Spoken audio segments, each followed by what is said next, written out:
आप सबके भाई गीतकार प्रिंस प्रियदर्शी और नमस्ते प्रणाम। और हम माने आप सबके छोट भाई, आप सबके बेटा, आप सबके घर के परिवार, म्यूजिक डायरेक्टर प्रियांशु सिंह। और बहुत ही खुशी के बात बाकी आज एक पोस्टर छुटल जना के नाम बा झगड़ा के घर, जौन की चैनल MMB रिकॉर्ड से छुटल बा। MMB रिकॉर्ड भोजपुरी पे गाना आई। और तो आप सबसे अनुरोध बा कि MMB रिकॉर्ड का सब्सक्राइब करी और चैनल के ज़्यादा से ज़्यादा आगे बढ़ाई।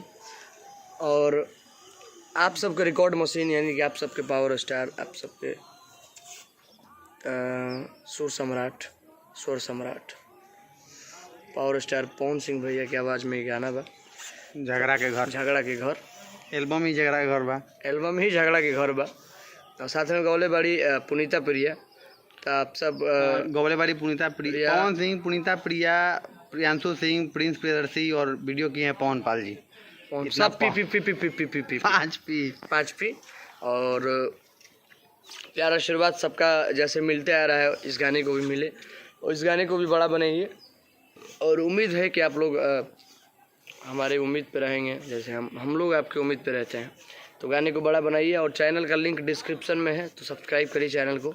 और प्यार दुलार जैसे देते हैं वैसे देते रहिए। जय माता दी। जय माता दी।